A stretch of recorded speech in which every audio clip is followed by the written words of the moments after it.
Hi everyone, कशा मित्रांनो तुम्ही बघा Parelkar math and commerce coaching क्लासेसमध्ये आपल्या संपूर्ण विद्यार्थ्यांचं हार्दिक स्वागत आहे। तर बघा मित्रांनो, मराठी बिलकुल संपूर्णमध्ये मराठीमध्ये तुम्हाला आता आपण शिकत आहे।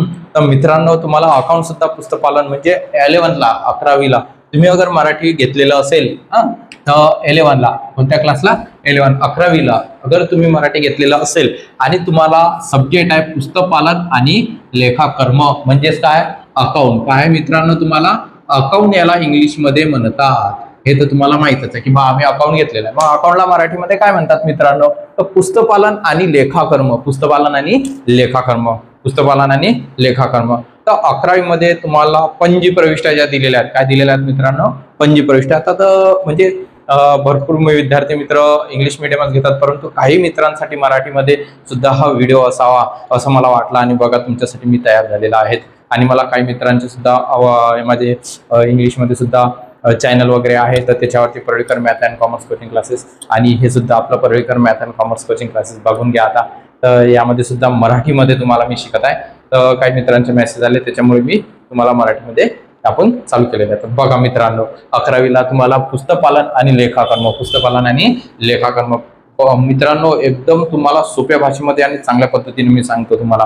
11th आणि 12th काहीच टेन्शन घ्यायचं नाही, तुम्हाला संपूर्ण सिलेबस मी मराठीमध्ये देणार आहे। अगर मराठी मीडियम असेल तर फक्त तुम्ही लेक्चर वाईज व्हिडिओ बघा आणि लेक्चर जे दिलेले असेल ते पहा आणि तुम्ही ते गणित करून बघा, तर तुम्हाला आउट ऑफ मार्क मिळतील 12वीला, हे माझी पूर्ण गॅरंटी आहे। तर बघा एकदम छोट्याशा सिलेबस मध्ये, एवढ्या सिलेबस मध्येच फक्त तुम्हाला मी संपूर्ण सांगतो की फक्त तुम्ही अगर ह्या 6 म्हणजे 6 लाईन अगर पाठ केलेल्या असतील तर तुम्हाला संपूर्ण काय येणार आहे, अकाउंट म्हणजे पुस्तकपालन आणि लेखाकर्म संपूर्ण येणार आहे। काहीच तुम्हाला कुठेच अडथळा येणार नाही मित्रांनो। म्हणून म्हणतो मित्रांनो की बघा आता तुम्हाला एकदम शॉर्टकट मध्ये आपण बघूया, शॉर्टकट नाही एकदम भरपूर आणि डीप मध्ये बघूया। तर बघा विद्यार्थी मित्रांनो, कसं आहे की तुम्ही वस्तू ह्या मार्केटमध्ये खरेदी करत असता।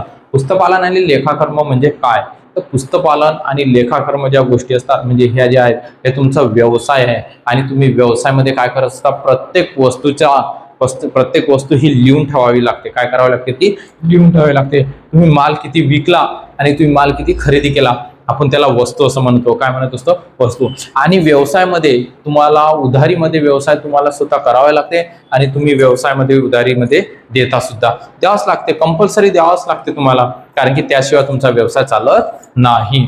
आणि व्यवसाय चालवण्यासाठी तुम्हाला कर्ज बी घ्यावं लागते, त्याच्यामध्ये तुम्हाला भांडवल पण गुंतवावं लागते, काही वस्तूंना देणे घेणे करावं लागतात, खर्च सुद्धा करावा लागतात आणि तुम्हाला व्यतिरिक्त काही गोष्टीपासून इन्कम सुद्धा होत असते।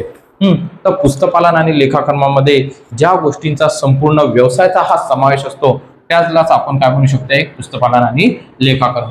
तर बघा विद्यार्थी मित्रांनो, फक्त 3 नियम आहे मित्रांनो। किती नियम आहे त्याच्यामध्ये दिलेले, फक्त 3। तर कोणकोणते आहे मित्रांनो, एक आहे वैयक्तिक लेखा।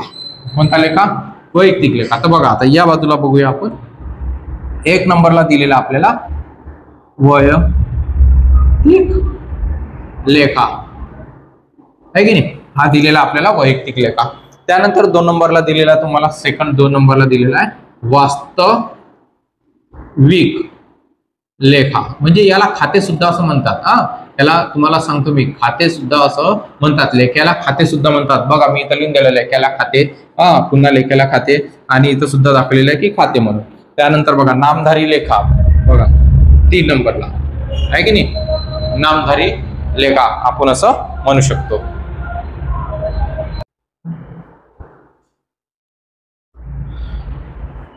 बघा मित्रांनो, हा जो वास्तविक लेखा आहे 2 नंबरला वास्तविक लेखा दिलेला आपल्याला, बघा वास्तविक लेखा। त्यानंतर आपल्याला दिलेला त्यांनी नामधारी लेखा, काय दिलेला, नामधारी लेखा। म्हणजे 3rd नंबरला म्हणजे 3 नंबरला नामधारी लेखा म्हणजेच खाते, नामधारी लेखा किंवा खाते तुम्ही म्हणू शकता। तर बघा विद्यार्थी मित्रांनो, नामधारी, एक वैयक्तिक, दुसरं वास्तविक, नामधारी, या 3 याच्यावरतीच तुमचं संपूर्ण अकाउंट हे डिपेंड आहे। संपूर्ण टोटल आजच्या परिस्थितीत जेवढं पृथ्वीच्या पाठीवरती संपूर्ण अकाउंट होत असेल म्हणजेच आपण पुस्तकपालन आणि लेखाकर्म, तर या 3 गोष्टीवरतीच होते। तर मित्रांनो, ह्या समजून घेण्यासाठी कशा समजून घ्यायच्या, तर आपल्याला बघा, तर वास्तविक वैयक्तिक लेखामध्ये दिलेला पर्सनल अकाउंट, याला इंग्लिश मध्ये काय म्हणतात, पर्सनल अकाउंट। काय म्हणतात मित्रांनो, पर्सनल अकाउंट। तर हे पर्सनल अकाउंट जे आहे, पर्सनल अकाउंट म्हणजे काय सर, लाभ किंवा प्राप्त करणाऱ्याचा लेखा नावे आणि लाभ किंवा फायदा देणाऱ्याचा लेखा जमा. आता लाभ प्राप्त करणे सर, लाभ प्राप्त करणे म्हणजे काय, लाभ प्राप्त करणाऱ्याचा लेखा. आपण काही वस्तूंमध्ये काय करत असतो, उधारीमध्ये परचेस करतो. काय करतो उधारीमध्ये, परचेस. आणि परचेस केल्यानंतर तो व्यक्तीजवळ आपण वस्तू घेतली, काय घेतलेली आहे, वस्तू घेतली आणि त्याच्याजवळ उधारीमध्ये परचेस केली. कशामध्ये परचेस केलेली आहे, उधारीमध्ये. तर लाभ किंवा फायदा देणार आहे तो आपल्याला, म्हणजेच काय करणार आहे तो, फायदा देणार आहे. म्हणजे आपण परचेस केली, तुम्हाला मी पहिले खरेदीचं सांगत आहे. काय सांगत, आपण काय बघत आहे, खरेदी. म्हणजे खरेदी अगर करत असू वस्तू तर तो लाभ देणार आहे. काय देणार आहे आपल्याला, लाभ. मग वस्तू अगर खरेदी करत असू म्हणजे आपल्याकडे जी वस्तू येते ते नावे करायची नेहमी. काय करायची मित्रांनो, नावे. काय करायची मित्रांनो, ती नेहमी नावे. म्हणजेच वस्तू, वस्तूचा लेखा हा नावे होते. काय होते, नावे. आणि आपण त्याला काय देणार आहे, कॅश म्हणजे रोख. काय देणार आहोत मित्रांनो, त्याला रोख. काय देणार आहोत, रोख. रोख लेखा जमा, रोख लेखा जमा आहे की नाही, हा लेखा बघा आहे की नाही, रोख लेखा. परंतु उधारीमध्ये अगर खरेदी केला असेल तर, उधारीत खरेदी केलेलं असेल तर या ठिकाणी त्या व्यक्तीचं नाव लिहायचं. काय लिहायचं, त्या व्यक्तीचं नाव. आता उदाहरणार्थ म्हणून आपण आकाश घेतलं, त्या व्यक्तीचं काय लिहायचं आहे, नाव लिहायचं मित्रांनो. काय लिहायचं आपल्याला, नाव. म्हणजेच वस्तूचा लेखा नावे अन आकाशचा लेखा जमा. ही वस्तू खरेदी केलेली आहे. काय केलेली आपण, खरेदी. त्यानंतर आपल्याला आता समजा दिलेला आहे की बा आता ही वस्तू खरेदी केली, आता ही वस्तू आपण सोल्ड केली म्हणजे विकली. काय केली आहे, विकली. अगर विकली असेल म्हणजे हे बघा, आता पहिली गोष्ट नाव दिलेलं आहे म्हणजे पर्सनल मध्ये येऊन राहिलं, कारण की कोणत्याही व्यक्तीचं नाव तुम्हाला त्या व्यवसायात त्याच्या नावावरती लिहावं लागत असते. काय करावं लागत असते, लिहायला. तुम्ही आठवण हजारो व्यक्ती आहेत त्यांचा लिहू शकता का, लक्षात राहू शकते का आपल्याला, नाही मित्रांनो, नाही लक्षात राहू शकत. त्यामुळे आपण काय करू, ते लिहून ठेवू. त्यानंतर बघा विद्यार्थी मित्रांनो, लाभ आता प्राप्त करणाऱ्याचा म्हणजे तो प्राप्त करणारा, म्हणजे आपण वस्तू विक्रीहून राहिलो आणि तो प्राप्त करून राहिला. तर आपल्याला कडे काय येणार आहे, रोख. रोख लेखा नावे. रोख लेखा काय होणार आहे, नावे. आणि वस्तूचा लेखा काय होणार आहे, जमा. हा झाला नगद व्यवहार. हा कोणता व्यवहार झाला, नगद व्यवहार. हा कोणता व्यवहार झाला, नगद. कोणता व्यवहार झाला मित्रांनो, नगद. रोख हा ख. आणि आता समजा आपण त्या व्यक्तीला माल विकलेला परंतु त्याने कॅश दिली नाही, त्याने कॅश दिली नाही, म्हणून आपण त्या व्यक्तीचं काय लिहू, नाव. गणेश आहे की नाही. उदाहरणार्थ गणेश. गणेश या व्यक्तीला मी माल सेल केला म्हणजे विकला. मग विकलेला माल असेल आणि उधारीचा व्यवहार असेल तर गणेशाचा लेखा नावे आणि वस्तूचा लेखा जमा. जी जाणारी वस्तू असते ती जमा करायची, जी येत असेल ती नावे करायची. तर दोन्ही याच्यामध्ये बेटा हे दोन्ही सेम सोबत येत नसतात. हे दोन्ही सोबत आहेत का बघा. आकाशचा लेखा जमा म्हणजे लाभ देणारा, हा आकाश आपल्याला लाभ देणार आहे. त्यानंतर गणेशचा लेखा जमा म्हणजे प्राप्त करणारा, म्हणजे तो वस्तू प्राप्त करत आहे की नाही. हा तर हे बघा नावे इथं जमा. म्हणजे दोन्ही सोबत नाही. दोन्ही सोबत आहे का, नाही मित्रांनो, दोन्ही सोबत नाही. तर ही गोष्ट लक्षात ठेवायची. त्यानंतर वस्तू लेखा, वास्तविक लेखा म्हणजे आपल्याला सोप्या भाषा, आता सध्या कसं आहे तुम्हाला सुरुवातीला नाही कळेल तरी चालेल मित्रांनो, नंतर तुम्हाला सांगतो की तुमचे जेव्हा पंचप्रविष्ट्या चालू होतील तेव्हा तुम्हाला समजेल. आणि आपण पंचप्रविष्ट्या सुद्धा घेऊ संपूर्ण याच्यामध्ये, काहीच टेन्शन घ्यायचं नाही. बघा आता तर वास्तविक लेखा हे झालं पहिल्या नंबरला. त्यानंतर दिलेला वास्तविक लेखा रिअल अकाउंट म्हणतात त्याला. काय म्हणतात मित्रांनो, रिअल अकाउंट. काय म्हणतात त्याला, रिअल अकाउंट. काय म्हणतात मित्रांनो, रिअल अकाउंट. आता रिअल अकाउंट म्हटल्यानंतर बघा येणारी संपत्ती, येणारी संपत्ती लेखा नावे म्हणजे येणारी संपत्ती वस्तूचा लेखा नावे आणि जी जात असेल त्या संपत्तीचा लेखा जमा. म्हणजे तुमच्याकडे जे येत आहे ती नावे करा आणि जी जात आहे ती जमा करा. जे येत आहे ती नावे, जी जात आहे ती जमा. म्हणजेच बघा आता तुम्हाला याच ठिकाणी वस्तू येणार असेल, वस्तू काय होत आहे, येत आहे म्हणजे वस्तू लेखा नावे आणि रोख लेखा जमा आहे की नाही. मी वस्तू खरेदी केली, काय केलेली आहे, खरेदी. मग माझ्याकडे मी मोबाईल परचेस केला. काय परचेस केला, मोबाईल. अगर मी मोबाईल परचेस केला असेल तर माझ्याकडे मोबाईल येणार आहे आणि मी त्या व्यक्तीला कॅश देणार आहे. तर नगद व्यवहार झाले. वस्तूचा लेखा नावे आणि रोख लेखा जमा म्हणजेच येणारी संपत्ती. संपत्ती ही मोबाईल ही संपत्ती आहे. मी एका दिवसासाठी नाही तर ती अनेक वर्षांसाठी परचेस केलेली आहे. लँड अँड बिल्डिंग अनेक वर्षासाठी परचेस केली. तुम्ही एकाच वेळा मोबाईल परचेस करता, एकाच वेळा लँड, रोज आणि रोज मोबाईल परचेस करत नाही. स्वतःसाठी. आणि दुकानामध्ये सुद्धा तुम्ही अगर मोबाईलची दुकान असेल तर तुमच्याकडे एकच मोबाईल असतो, परंतु तुम्ही फक्त माल सेल करता आणि परचेस करता. तर व्यवसायामध्ये जी वस्तू येत असेल, वस्तू लेखा नावे करायची, जी जात असेल ती जमा करायची. एवढंच लक्षात ठेवायचं, जी येत आहे ती नावे करा आणि जी जात आहे ती जमा करा. म्हणजे वस्तूचा लेखा नावे, रोख लेखा जमा.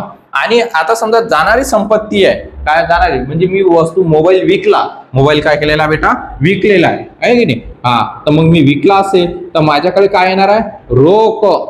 काय येणार आहे बेटा, रोख. खाते किंवा नावे, सॉरी काय म्हणतात, लेखा. लेखा लिहा किंवा खाते लिहा. तर रोख खाते नावे म्हणजे माझ्याकडे येत आहे, मोबाईल विकला तर मोबाईल विकलेला आहे, कॅश येत असेल तर नावे करायची, रोख लेखा.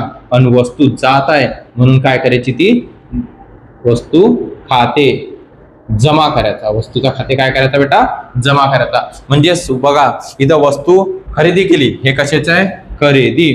काय बेटा, हे खरेदी. आणि हे काय बेटा, विक्री. हे कशाची पंचदृष्टी आपली, विक्रीची. कशाची बेटा, ती विक्रीची. म्हणजे खरेदी म्हणजे माझ्याकडे येत आहे, वस्तू येत आहे, वस्तूचा लेखा नावे, रोख जात आहे, गोज आउट आहे ती म्हणजे ती जमा आहे. हे रोख, याच्यामध्ये विक्री आहे. कोणती वस्तू विकली असेल हे तर तुम्हाला समजतेच. आता तुम्ही अगर वस्तू विकली असेल तर तुम्हाला समोरचा व्यक्ती काय देणार, कॅश देणार. काय देणार, कॅश आहे की नाही. कॅश देणार आहे. म्हणजेच रोख लेखा नावे होणार आणि वस्तूचा लेखा काय होणार, जमा होणार. तुमच्याकडे ती येणार आहे, काय होणार आहे, येणार आहे मित्रांनो, आहे की नाही. आलं का लक्षात, समजलं बेटा. त्यानंतर आता बघा हे एकदम सगळ्यात सोपी आणि सगळ्यात जास्त आणि सगळे संपूर्ण व्यवहार हे 90% म्हणजे तुम्हाला असं म्हटलं जाईल की 80% याच्यावरतीच असतात. संपूर्ण जास्त व्यवहार कशावर असतात, 80%. कशा, वास्तविक लेख्यावरती. कशावरती असतात, वास्तविक लेख्यावरती. कशावरती असतात, वास्तविक लेख्यावरती. लक्षात राहणार, आहे की नाही. तर आता बघ, नामधारी लेखा. कोणता लेखा, नामधारी लेखा. नामधारी लेखा म्हणजे काय सर, नामधारी लेखा म्हणजे नॉमिनल अकाउंट. कोणता अकाउंट, नॉमिनल अकाउंट. तुम्ही सांगा बेटा मला आता, आपल्या व्यवसायामध्ये अनेक खर्च असतात की नाही. आणि व्यतिरिक्त गोष्टीपासून काय होते, उत्पन्न सुद्धा होते. आता इथं उत्पन्न किंवा मग प्राप्ती. तर हे समजलं बेटा. अजून समजणारच, तुम्हाला काहीच टेन्शन घ्यायचं काम नाही. पगार द्यावा लागते. काय द्यावं लागते, पगार, वेतन म्हणतो आपण त्याला. आपल्याला काही गोष्टींचा खर्च सुद्धा द्यावा लागतो. फॅन रिपेअर करावा लागतो, आहे की नाही. कम्प्युटर खराब झाला, कम्प्युटर रिपेअर करावा लागते म्हणजे खर्च होऊन राहिला. रोज व्यक्ती येऊन राहिले, त्यांना चहा पाण्याचा खर्च, म्हणजे चहा पाणी वगैरे, पाहुणे वगैरे येत असेल, काही येत असेल, रेस्टॉरंट अगर साहेब लोक येत असतील त्यांना चहा वगैरे, आहे की नाही. त्यानंतर इलेक्ट्रिक बिलचा खर्च आहे, इन्कम टॅक्स भरावा लागते, खर्च.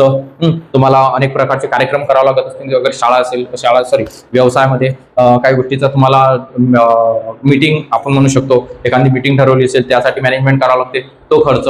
अनेक प्रकारचे खर्च होतात तुमचे. त्यानंतर तुम्हाला जाहिरात खर्च, आहे की नाही. त्यानंतर तुम्हाला जाहिरात नंतर एजंटची सॅलरी खर्च, पेट्रोल खर्च, अशा प्रकारचे जे येतात खर्च म्हणजे संपूर्ण जे एक्सपेन्सेस असतात ते नामधारीमध्ये येतात. आणि तुमच्या नावावरती अगर कोणत्या वस्तू विकल्या जात असेल, तुम्ही अगर कोणाच्या वस्तू विकून देत असाल तर तेव्हा तुमचं उत्पन्न होते, तेव्हा तुमचं काय होते, उत्पन्न. म्हणजे काय होणार आहे, उत्पन्न. आणि दुसरी गोष्ट म्हणजे तुमच्या अगर 4 दुकान आहे आणि तुम्ही एकाच दुकानामध्ये काय करत आहे, तुमची दुकान चालत आहे, व्यतिरिक्त 3 दुकानाचं तुम्हाला काय मिळत आहे, भाडं मिळत आहे. काय मिळत आहे तुम्हाला, भाडं म्हणजे रेंट. आपल्याला इंग्लिशमध्ये आपण रेंट म्हणून भाडं मिळत आहे. भाडं म्हणजे काय होऊन राहिलं, प्राप्ती, उत्पन्न होऊन राहिलं. म्हणजेच बघा हे सर्व उत्पन्न हे जमा होत असतात. काय होत असतात, जमा. आणि सर्व खर्च हे हानी काय होतात, नावे. काय होतात, नावे. समजा मी तुम्हाला काय दिली, पगार दिली. काय दिली बेटा, पगार दिली. अगर पगार दिली म्हणजे माझ्याजवळची गोज आउट आहे ती. मी सांगितलं तुम्हाला जाणारी संपत्ती म्हणजे कॅश, गोज आउट असेल तर ती काय करायची, जमा. मग मी कशाबद्दल देत आहे, पगाराबद्दल. पगार हा लेखा काय करायचा बेटा, नावे. त्याच्यानंतर रोख लेखा काय करायचा, जमा. आहे की नाही. म्हणजे ऑल एक्सपेन्सेस, कोणतेही एक्सपेन्सेस असो ती नेहमी करता नावे करायचे. ते नेहमी काय करायचे, नावे. सर्व खर्च म्हणजे सर्व एक्सपेन्सेस इंग्लिशमध्ये. आणि हानी लेखा म्हणजे ज्या गोष्टीपासून काही हानी झाली असेल, काही वस्तू तुम्ही विकल्या असेल, त्याची तुटफूट झालेली असेल, काय झालेली असेल, तुटफूट, तर त्याचा सुद्धा तो हानीमध्ये येतो. आणि त्याचा रिटर्न मध्ये जेव्हा होत असते तेव्हा ते हानीमध्ये मांडल्या जाते. तर सर्व खर्च म्हणजे जे काही खर्च असतील ते सर्व खर्च, पगार लेखा, नावे, रोख लेखा, जमा. तुम्ही भाडं दिलं, तुमचं दुकान आहे, भाड्याने आहे. कशाने आहे, भाड्याने. मग भाडे दिले, मग तुमच्या जवळची जात काय, रोख. जाणारी रोख काय करायची बेटा, हे जाणारी रोख, रोख जमा करतात. काय करतात ती, जाणारी रोख लेखा जमा. आणि आपल्याला भाडे भाडे काय होतं आपण देत आहे, भाडे काय होत आहे देत आहे. म्हणजेच हे काय करायचं आहे आपल्याला नावे, म्हणजेच ते काय करायचं आहे नावे. नामधारी लेख्यामध्ये संपूर्ण खर्च आणि हानी येत असते, हे गोष्ट लक्षात ठेवायची. काय लक्ष ठेवायचं, सर्व खर्च आणि हानी येते म्हणजेच ते सर्व खर्च काय करायचे नावे करायचे. काय करायचे बेटा नावे. आणि सर्व उत्पन्न आणि हानी लाभाचा लेखा म्हणजे ज्या गोष्टीपासून तुम्हाला भाडे, आता हे भाडे आहे तर तुम्हाला रिसिप्ट, जसं मी 3 दुकानाचं सांगितलं तुम्हाला येऊन राहिलं तर मग तुमच्याकडे काय येणार आहे रोख. रोख लेखा काय करायचे बेटा नावे करायचे. काय करायचे नावे किंवा खाते दोन्हीही लिहिलं तरी चालेल. तर पुस्तकात किंवा जे तुम्हाला खाते शिकवतात किंवा पेपरला सुद्धा खाते येते. रोख लेखा किंवा खाते. आणि भाडे कशाबद्दल मिळतं आपल्याला भाडे लेखा जमा. भाडेचा लेखा काय करायचा बेटा जमा. म्हणजेच आपल्याला जे भाडे लेखा जमा करायचा आहे त्यांच्यापासून दाखवा रोख लेखा नावे भाडेचा लेखा जमा. आला का लक्षात. हा तर हे प्राप्ती आहे. हे कशाबद्दल आहे प्राप्तीबद्दल दिलेलं आपल्याला प्राप्ती आहे की नाही. हा त्याच्यानंतर दिलेलं आपल्याला किंवा हे खर्च आहे संपूर्ण. काय हे काय खर्च इथं दाखवतो मी तुम्हाला खर्च किंवा इथं खर्च आहे की मित्रांनो. हा हे खर्च झाले आपले.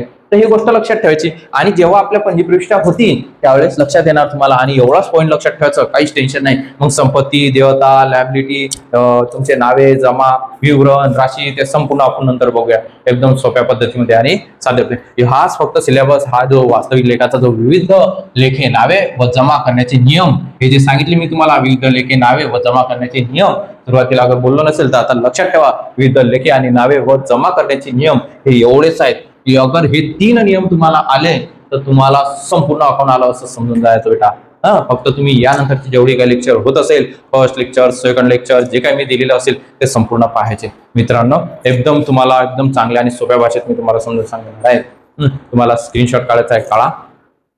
सगळ्यात महत्त्वाचं व्हिडिओ आवडल्यास लाईक करा शेअर करा सबस्क्राईब करा. आपल्या चॅनलवरती नवीन असतात बेलचं बटन दिलेलं आहे ते सुद्धा दाबा म्हणजे तुम्हाला नोटिफिकेशन प्रत्येक वेळेस मिळत राहणार. आणि मराठीमध्ये एकदम चांगल्या पद्धतीमध्ये मी तुम्हाला सांगत आहे आउट ऑफ मार्क मिळतील तुम्हाला अकाउंटमध्ये याची मला गॅरंटी आहे. तर बघून घ्या मित्रांनो तुम्ही बघू शकता. हा स्क्रीनशॉट काढायचा आहे काढून घ्या. तुम्हाला पहिले तो दिलेला स्क्रीनशॉट तेव्हाही काढून घ्यायचा असता. हे इकडचं लिहिलेलं आहे तर एकदम सोप्या आणि चांगल्या भाषेमध्ये मी तुम्हाला सांगितलं. काहीच टेन्शन घ्यायचं काम नाही मित्रांनो. ओके समजलं. जय हिंद जय महाराष्ट्र जय भोलेनाथ.